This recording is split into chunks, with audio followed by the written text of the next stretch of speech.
चलिए, तो आज हम लोग स्टार्ट करेंगे फिजिक्स क्लास 10th का। जो फर्स्ट चैप्टर है प्रकाश, परावर्तन एवं अपवर्तन। ठीक है, तो आज हम लोग इसको कवर करेंगे।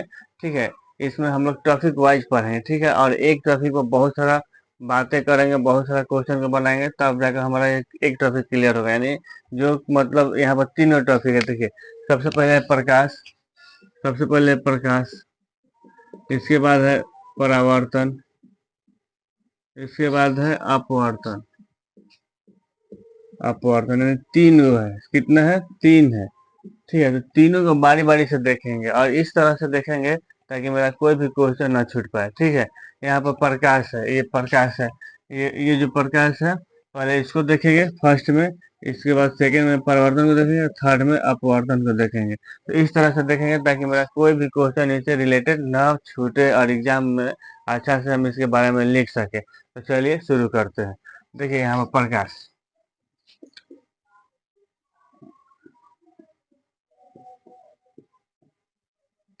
लाइट।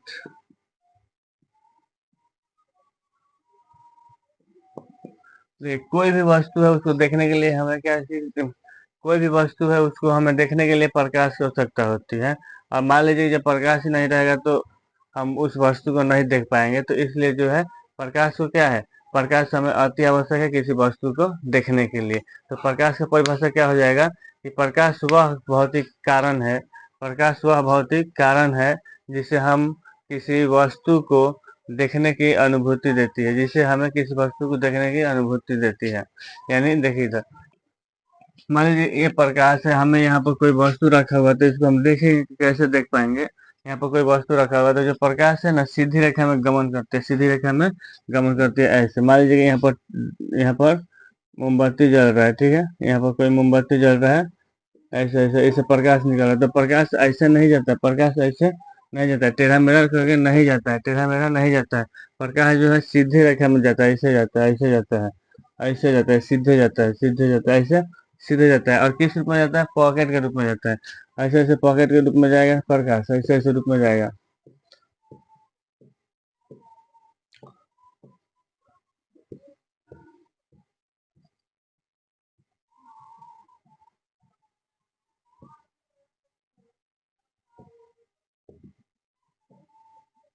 ये पॉकेट फोटोन कहलाता है, ये पॉकेट फोटोन कहलाता है। क्या कहलाएगा, फोटोन, फोटोन कहलाता है। ये पॉकेट जब इस वस्तु से टकराएगा तो ये फोटोन क्या होगा, फट जाएगा। ये जो पॉकेट है इस वस्तु से टकराएगा तो ये क्या होगा, फट जाएगा, जिससे ये वस्तु क्या होगा, प्रकाशित होगा। प्रकाशित होने के कारण ये वस्तु हमको दिखाई देगा। तो प्रकाश का जो परिभाषा होगा ये होगा कि प्रकाश वह बाह्य भौतिक कारण है, लिखेंगे यहाँ पर, यहाँ पर लिखेंगे कि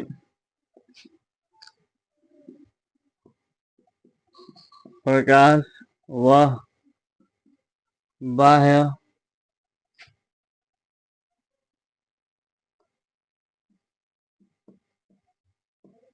भौतिक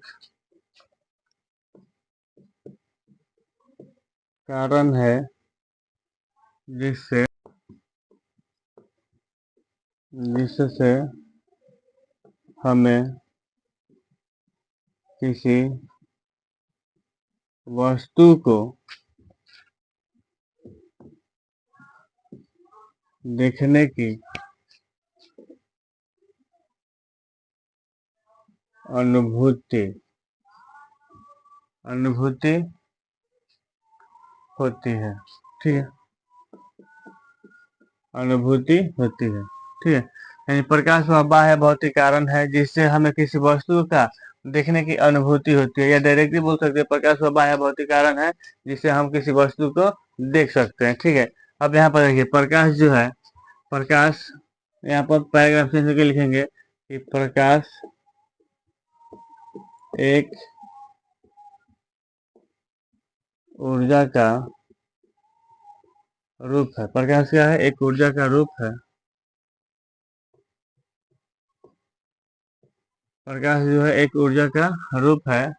प्रकाश जो है एक ऊर्जा का रूप है जो हमेशा, जो हमेशा सीधी रेखा में, सीधी रेखा में, अभी बात समझाएं कि प्रकाश जो है सीधी रेखा में क्या करती है, गमन करती है। जो हमेशा सीधी रेखा में गमन करती है, जो एक विद्युत चुंबकीय तरंग है, क्या है, जो एक विद्युत चुंबकीय तरंग है। इसके चाल निर्वात में, इसके चाल निर्वात में 3 × 10⁸ मीटर, 10⁸ 10⁸ मीटर पर सेकेंड होता है। चलिए देखिए अब यहाँ पर ये बात हो गई थ्योरी। इसके बाद है ये जो है थ्योरी है, इससे हर मतलब इसे 5 ऑब्जेक्टिव निकालेंगे जो एग्जाम के लिए मस्ट भी आई होगा। अब यहाँ पर देखिए प्रकाश क्या है, अगर एग्जाम में पूछ रहा है कि प्रकाश क्या है, ठीक है, प्रकाश क्या है तो इतना लिख देंगे तो हमारा 2 या 3 नंबर जो भी नंबर का होगा वो हमें मिल जाएगा। जैसे यहाँ पर है प्रकाश वह बाह्य भौतिक कारण है जिससे हमें किसी वस्तु को देखने की अनुभूति होती है। यानी प्रकाश जो है वह बाह्य भौतिक कारक है जिससे हम किसी वस्तु का देख सकते हैं, ठीक है। अब यहाँ पर देखिए, यहाँ पर है प्रकाश एक ऊर्जा का रूप है। इस बात को अभी एक्सप्लेन करेंगे कैसे है सो, ठीक है। प्रकाश एक ऊर्जा का रूप है जो हमेशा सीधी रेखा में गमन करती है, ठीक है, जो एक विद्युत चुंबकीय तरंग भी है और इसकी चाल निर्वात में 3 × 10⁸ मीटर पर सेकेंड होता है। यानी 1 सेकेंड में वह निर्वात में इतना मीटर जा सकता है प्रकाश, ठीक है। अब यहाँ पर एक लाइन है, प्रकाश एक ऊर्जा का रूप है। अब देखिए प्रकाश एक ऊर्जा का रूप है, इस बात को स्पष्ट करने के लिए मान लीजिए कि विद्युत धारा को आप परिपथ में प्रवाहित कीजिएगा, तो जब विद्युत धारा को जब परिपथ में प्रवाहित कीजिएगा तो परिपथ में जो लगा हुआ बल्ब वह जलने लगेगा। तो इससे क्या होगा कि विद्युत धारा जो है, विद्युत ऊर्जा जो है विद्युत ऊर्जा जो है वो किसमें ट्रांसफर हो जाएगा, प्रकाश ऊर्जा में। किसमें हो जाएगा, प्रकाश ऊर्जा में। किसमें हो जाएगा जी, प्रकाश ऊर्जा में। प्रकाश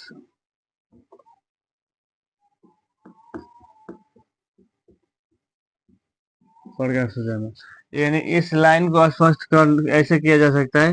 यानी क्या करें, प्रकाश एक ऊर्जा का रूप है, इस लाइन को स्पष्ट करने के लिए परिपथ में आप जब विद्युत धारा प्रवाहित कीजिएगा तो परिपथ से लगा हुआ जो बल्ब है वह जलना स्टार्ट कर देगा। यानी इससे यह होगा, इससे यह स्पष्ट हो रहा है कि जो विद्युत ऊर्जा है वह किस में ट्रांसफर हो जा रहा है, प्रकाश ऊर्जा में। यानी बल्ब जलना शुरू हो जा रहा है जिसके कारण क्या है, ये जो है प्रकाश ऊर्जा में प्रकाश ऊर्जा में क्या हो रहा है, परिवर्तन हो जाता है। समझ में आया, तो यहाँ से ये प्रकाश खत्म हो गया।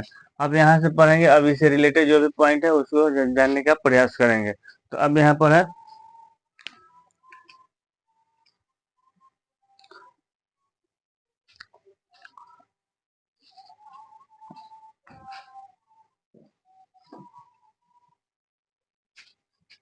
अब फिर अब यहाँ पर पढ़ेंगे प्रकाश से स्रोत।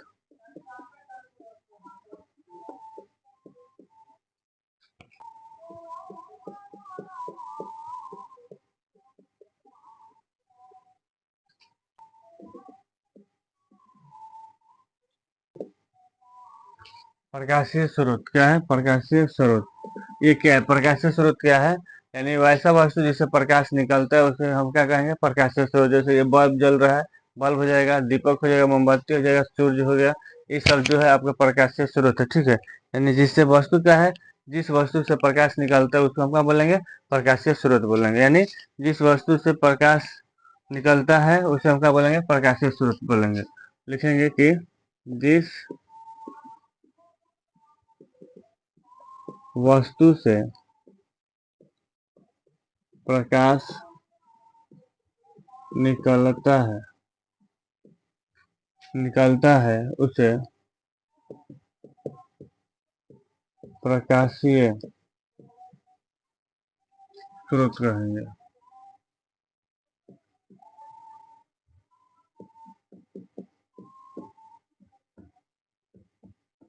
प्रकाशीय स्रोत कहते हैं, यानी जिस वस्तु से प्रकाश निकलता है उसे प्रकाशीय स्रोत कहते हैं। जैसे में क्या क्या हो जाएगा, जैसे में हो जाएगा बल्ब जल रहा है, बल्ब, मोमबत्ती, सूर्य, दीपक,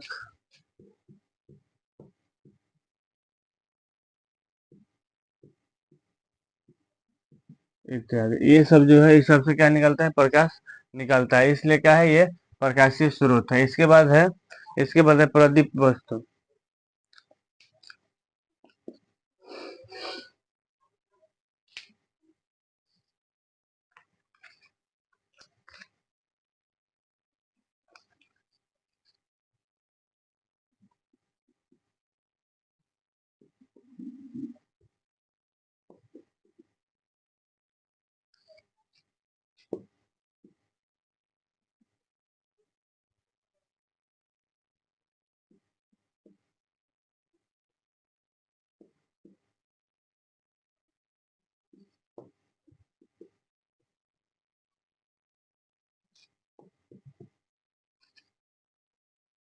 इसके बाद है,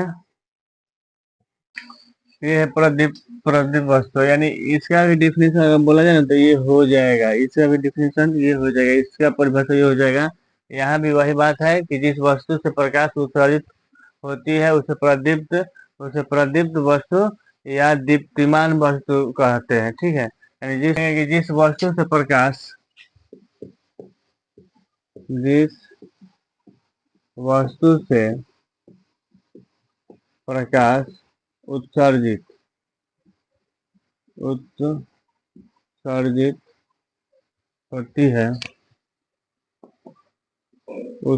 होती है, उसे प्रदीप या या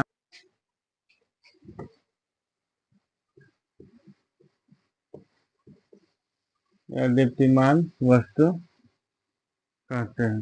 दीप्तिमान वस्तु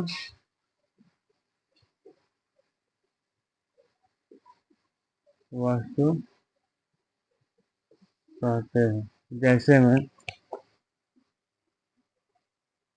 जैसे में यानी जिससे प्रकाश उत्सर्जित हो रहा है, मतलब जिससे प्रकाश या निकल रहा है, उसको हम क्या बोलेंगे, प्रदीप वस्तु। जैसे में सूर्य, ठीक है, मोमबत्ती,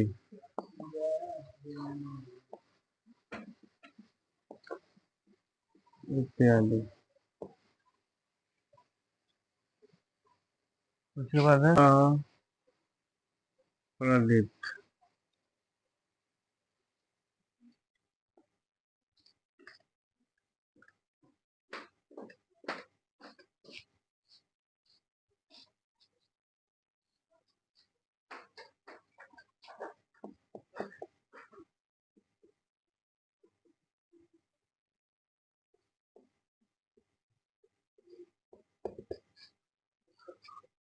अप्रदीप्त वस्तुएं, नॉन लुमिनियस ऑब्जेक्ट, यानी जिस वस्तु से प्रकाश उत्सर्जित नहीं होता है, यानी प्रकाश नहीं निकलता है, जिस वस्तु से प्रकाश क्या नहीं निकलता है, उसको हम क्या बोलेंगे, अप्रदीप्त वस्तु है। जैसे में क्या हो जाएगा, पत्थर, ईंट, ये सब जो है, ये सब क्या हो जाएगा, टेबल, कुर्सी, मेज, ये सब क्या है, इससे प्रकाश नहीं निकलने वाला है, इसलिए सब क्या हो जाएगा, अप्रदीप्त वस्तुएं हो जाएगी। चलिए लिखेंगे यहाँ पर कि जिस वस्तु से प्रकाश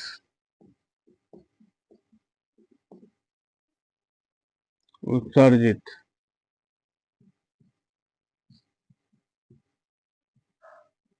उत्सर्जित नहीं होता है, उसे अप्रदीप्त वस्तु